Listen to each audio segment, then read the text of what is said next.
Welcome to పూరాలుకల్. Box office వద్ద మరో తుఫాన్ మొదలైంది. ఎక్కడ చూసినా ఏ సోషల్ మీడియా ప్లాట్ఫామ్ ఓపెన్ చేసినా ఇప్పుడు ఒకటే పేరు మారుమోగిపోతోంది. అదే పెద్ది. గ్లోబల్ స్టార్ రామ్ చరణ్ నటిస్తున్న ఈ most awaited rural sports drama June 4న ప్రేక్షకుల ముందుకు రాబోతోంది. ఈ నేపథ్యంలో విజయవాడలో జరిగిన Peddi road pre release event ఒక రేంజ్ లో దూసుకుపోయింది. విజయవాడలో అడుగుపెట్టిన మెగా అభిమానుల ఉత్సాహాన్ని చూసి రామ్ చరణ్ ఒక్కసారిగా ఎమోషన్ అయ్యారు. ఈ వేడుక చూస్తుంటే సినిమా రిలీజ్ ముందు జరిగే ఫంక్షన్ లా లేదు, సినిమా సూపర్ హిట్ అయ్యాక జరుపుకునే సక్సెస్ మీట్ లా ఉందంటూ చరణ్ తన కాన్ఫిడెన్స్ ని వ్యక్తం చేశారు. అంతేకాదు విజయవాడ సిటీతో తన కుటుంబానికి ఉన్న ఎమోషన్ బాండింగ్ ను గుర్తు చేసుకున్నారు. ఇక ఈ సినిమా తన కెరీర్ లోనే ఎందుకు అంత స్పెషల్ అనే సీక్రెట్ ను కూడా చరణ్ రివీల్ చేశారు. ఒక నటుడుగా నేను ఎన్నో కథలు వింటుంటాను, కానీ పెద్ది నా హృదయాన్ని బలంగా తాకింది. ఇది దశాబ్దానికి ఒకసారి మాత్రమే వచ్చే అద్భుతమైన కథ అంటూ దర్శకుడు బుచ్చిబాబుపై ప్రశంసల వర్షం కురిపించారు. రాబోయే రోజుల్లో బుచ్చిబాబు ఇండియాలోనే టాప్ 3 లేదా 4 డైరెక్టర్లో ఒకరిగా నిలుస్తాడని చెర్రీ గట్టిగా జోస్యం చెప్పారు. మరోవైపు ఈ సినిమా హీరోయిన్ జాన్వీ కపూర్ ను చందమామ ముక్కతో పోల్చిన చరణ్ ఆమెను చూసి శ్రీదేవి గారు ఎక్కడున్నా గర్విస్తారు, జాన్వీ తన తల్లి కంటే పెద్ద స్టార్ కావాలని మనస్ఫూర్తిగా కోరుకుంటున్నట్లు తెలిపారు. ఈ ఈవెంట్ లో అభిమానుల కోసం చరణ్ ఓ పవర్ఫుల్ ప్రామిస్ చేశారు.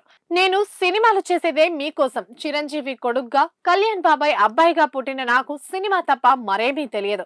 మిమ్మల్ని అలరించడానికి అవసరమైతే నా రక్తాన్ని దారపోయడానికైనా సిద్ధం. నా చివరి శ్వాస వరకు మిమ్మల్ని అలరిస్తూనే ఉంటాను అంటూ రామ్ చరణ్ ఇచ్చిన ఈ స్పీచ్ ఇప్పుడు సోషల్ మీడియాను షేక్ చేస్తోంది.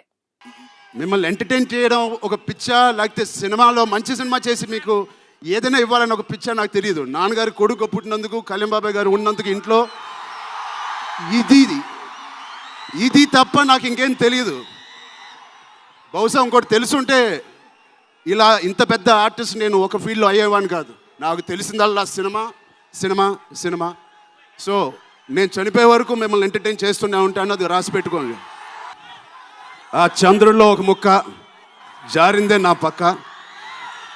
మా జాన్వీ గారికి ఇక్కడ శ్రీదేవి గారు ఎక్కడున్నారో జాన్వీ గారిని చూసి ఎంతో మనస్ఫూర్తిగా, ఎంతో గర్వంగా ఆనందపడుతూ ఉంటారు. అలాంటి జాన్వీ గారు ఈ సినిమాలో మాతో పనిచేసినందుకు చాలా చాలా thank you Janhvi garu. You are the happiness of the film. You bring joy to all of us when you come on stage, the way you work. చాలా చాలా పెద్ద లైఫ్ ఉంది మీకు. I wish you so much all the best. మీ అమ్మగారి కన్నా చాలా పెద్ద హీరోయిన్ అవ్వాలని కోరుకుంటున్నాను.